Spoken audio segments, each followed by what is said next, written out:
At ito na nga, isang malaking desisyon na naman ang bumago sa buhay namin dito sa Canada. Kung mapapansin nyo, unti-unti na nga namin binabawasan yung mga gamit namin dito nga sa basement. Wala nga to sa plano, pero ito nga yung sa tingin namin makakabuti at maganda para sa amin. Noong nakaraan, naisipan na nga namin ibenta tong bahay. Nakaplano na talagang ibenta tong bahay bago pa nga kami bumalik dito sa Calgary. Nagpaalam pa nga ako kay Ate Mabel na kung sakali na mabili na nga tong bahay, baka nga pwedeng magstay muna kami sa kanila. Dahil alam niyo naman, mas gusto na talaga namin sa Pilipinas. Alam ko, maraming question, bakit nga ba sa Pilipinas pa kami? Ang ganda-ganda sa Canada. Soon, i-share nga din namin sa inyo bakit mas pinipili namin ang Pilipinas. At ito nga, inaayos na namin lahat ng gamit namin dito sa basement at aalisin na nga. Medyo nakakapagod nga dahil kaming dalawa nga lang din ni Carlo, yung naghahako. Pero kaya naman, dahil kakaunti lang din naman yung gamit nga namin dito sa basement. Sigurado, sa mga oras ngayon, nagtataka nga kayo, paano pagbabalik kami ng Canada, saan nga kami magstay. At ito na nga yung sagot dyan, dahil mula nga basement,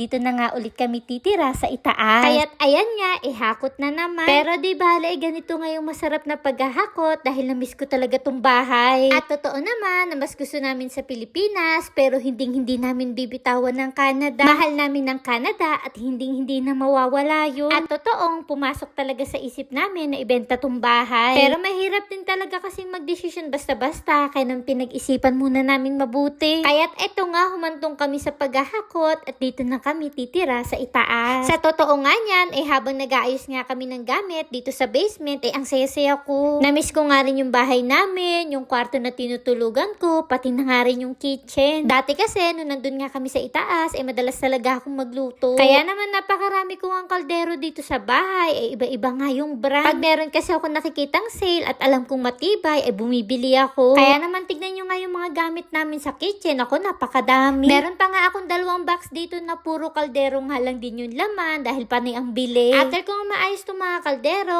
umakyat naman ako doon sa kwartong tutulugan namin. Naglagay nga ako nitong powder, pampabango. Na-carpet clean naman tong bahay, pero syempre gusto ko mabango at malinis. At ito nga inilalagay kong powder, pampabango dito nga sa carpet. Pagkalagay ko nga ng powder, bumaba na muna ako dito sa basement at tinulungan ko na nga ulit to si Carlo. At ang isa nga sa pinakamahirap sa paghahakot yung pag-akyat nga nitong malaking kama. Pero buti na nga lang din meron nga tumulong na 2 angel sa amin para may akyat itong malaking kama. Nung panahon nga na naghahakot kami papunta dito sa basement, ito talaga yung struggle sa pagbababa ng kama. Ngayon naman, ang struggle namin yung pag-aakyat nga nito. Napakalaki kasi talaga nitong kama na to at king size. Noon kasi, pangarap ko magkaroon talaga ng malaking kama. Kaya naman na nakabili nga kami ng bahay dito sa Canada, ang sabi ko kay Carlo, gusto ko yung pinakamalaking bed. 7 years na nga yung kama namin at sobrang paborito kong matulog dyan. Pag dyan kasi talaga ako natutulog, ang sarap-sarap ng tulog ko. Shout out na nga rin kay Lois at sa friend niya dahil after work nila at dito na nga sila dumaretso sa bahay para tulungan kami. Buti na lang talaga tinulungan nga kami dahil kung kami dalawa nga lang din ni Carlo, naku baka hindi namin kayanin. Napakabigat din kasi talaga nung kama na yan. Tignan nyo nga, tatlo-tatlo na sila, hirap na hirap pa. Pero bago nga pala namin iakyat yung kama sa itaas, ibababad muna namin sa araw para mamatay nga din yung mga bakterya kung meron man. At sumunod naman, ito nga glass stand, yung iaakyat sa itaas. Gusto pa nga ibenta na nga to ni Carlo, ang sabi ko, ayoko pa dahil maganda nga yan lagayan ng mga bags. Saka wala na nga rin nabibiling ganyang glass stand sa IKEA. Discontinued na nga yung pagtitinda nila ng ganyan dahil madalas nga daw mabasa. Pero buti na nga lang din, ingat na ingat sila, kaya naman iakyat nila ng safe. Ito nga lagayan ko ng bag. After nila may akyat yung isang glass stand, ito namang isa. Pagkatapos nga may akyat yung mga yan, susunod na nga daw yung kama doon nga sa kwarto. Kaya naman ako, dali-dali na nga umakyat sa kwarto para makapag-vacuum. Dahil simula ngayong araw, dito na nga rin kami matutulog sa itaas. Kaya naman ito nga ang kwarto, yung una naming nilinis. Buti na nga lang din at behave si Gabi habang nagliligpit kami dito nga sa bahay. Susunod nga lang din siya kung saan nga ako magpunta, tapos magtatanong pa yan, Mami, what are you doing? At ito na nga ang pinakamahirap sa lahat, iaakyat ulit yung kama sa itaas. Hirap lang din talagang iakyat tong kama dahil napakalaki at ang bigat. Yung tipong kailangan talaga ng full force para nga hindi masira, pati nga yung kisame. Pero buti na lang din talaga malalakas pa nga itong mga kasama namin, hindi nga kami masyadong nahirapan. At finally, at ayan nga, naiakyat na rin. Nung maiakyat nga nila yung kama at mailagay nga dito sa kwarto, tuwa ako. Para nga akong isang bata na gustong magtatumbling dito nga sa kwarto. At yan lang din muna yung mga naging ganap. O siya, hanggang dito na lang. Bye-bye!